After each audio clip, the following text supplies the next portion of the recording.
ಎಲ್ರಿಗೂ ನಮಸ್ಕಾರ, ಹೇಗಿದ್ದೀರಾ? ಸೊ 4 ದಿನ ವರ್ಕೌಟ್ ಆದಮೇಲೆ ಅಪಾರ್ಟ್ಮೆಂಟಿಗೆ ಕಳಿಸ್ಬಿಟ್ಟು ನಾನು ಸ್ವಾತಿಕ್ ಇಬ್ಬರೂ ಮತ್ತೆ ಪರ್ಚೇಸಿಂಗಿಗೆ ಬಂದ್ವಿ.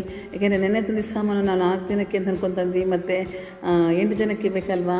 ಸೊ ಸ್ವಲ್ಪ ಪ್ರೋಟೀನ್ಗೆ ಅಂತ ಬೇಳೆ ಅವೆಲ್ಲ ಬೇಕಾಗಿತ್ತು. ಸೊ ಬೇಳೆ ಇಲ್ಲದೆ ಏನೂ ಮಾಡೋಕ್ಕಾಗಲ್ಲ ಅಂತ ಅನ್ನಿಸ್ತು. ಸರಿ, ಇಂಡಿಯನ್ ಸ್ಟೋರ್ನ ಹುಡ್ಕೊಂಬಂದ್ವಿ. ಇಲ್ಲಿ ನೇಪಾಳಿಯವ್ರದ್ದು ಸ್ಟೋರ್ ಇತ್ತು.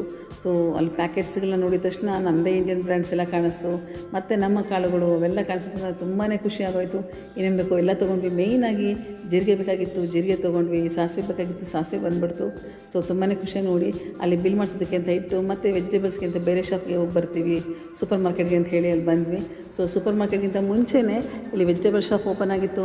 ಸೊ ತುಂಬಾ ಖುಷಿಯಾಗಿ ತರಕಾರಿಗಳು, ಈರುಳ್ಳಿ ಮತ್ತು ಫ್ರೂಟ್ಸ್ ಎಲ್ಲ ನಮ್ಮವೇ ಅಂತ ಕಾಣಿಸಿದ ತಕ್ಷಣ ತುಂಬಾ ಖುಷಿಯಾಗಿ ಎಲ್ಲ ಸೆಲೆಕ್ಟ್ ಮಾಡಿ ಹಾಕ್ಕೊಂಡ್ವಿ. ಮತ್ತು ವೆಜಿಟೇಬಲ್ಸ್ ಸ್ವಲ್ಪ ಬೇಕಾಗಿತ್ತು, ಅದನ್ನು ಎತ್ತು ಹಾಕ್ಕೊಂಡ್ವಿ. ಅಂತ ಬಿಲ್ಲಿಂಗ್ ಮಾಡಿ ಬಂದಾಗ ಬಿಲ್ಲಿಂಗ್ ಮಾಡ್ತಿರೋಂಥ ಹುಡುಗಿ ನಮ್ಮೂರು ಹುಡುಗಿ ಅಂತ ಗೊತ್ತಾಯಿತು, ಅಂದರೆ ಉಡುಪಿ ಹುಡುಗಿ ಅಂತ ಗೊತ್ತಾಯಿತು. ಹುಡುಗಿಗೂ ನಮ್ಮ ನೋಡಿದ ತಕ್ಷಣ ತುಂಬಾ ಖುಷಿಯಾಯಿತು. ಇಲ್ಲ ಆಂಟಿ, ನಿಮ್ಮನ್ನು ನೋಡಿದ ತಕ್ಷಣ ನನಗೆ ಗೊತ್ತಾಯಿತು ನೀವು ಇಂಡಿಯನ್ಸ್ ಅಂತ ಹೇಳಿ ಅಂತಂದರು. ಹೌದಪ್ಪ, ಬಿಂದಿ ಇಟ್ಟಾಗ ನೋಡಿದಾಗ ಅನಿಸುತ್ತೆ ಅಂತ ಅಂದ್ಕೊಂಡು ಹೇಳಿ ತುಂಬ ಖುಷಿಯಾಗಿ ಮಾತಾಡಿದ್ರು. ಮತ್ತು ಸ್ವಲ್ಪ ಬಿಲ್ಲನ್ನು ಸ್ವಲ್ಪ ನನಗೆ ಅಡ್ಜಸ್ಟ್ಮೆಂಟ್ ಮಾಡಿಕೊಟ್ರು. ಸೊ ಅಲ್ಲಿಂದ ತುಂಬ ಖುಷಿಯಾಗಿ ನಾವು ಹೊರಟ್ವಿ. ಸೊ ಇನ್ನು 3 ದಿನ ಇರ್ತೀನಿ ಶಾಪಲ್ಲಿ ಅಂತ ಹೇಳಿ ಗೊತ್ತಾಯಿತು.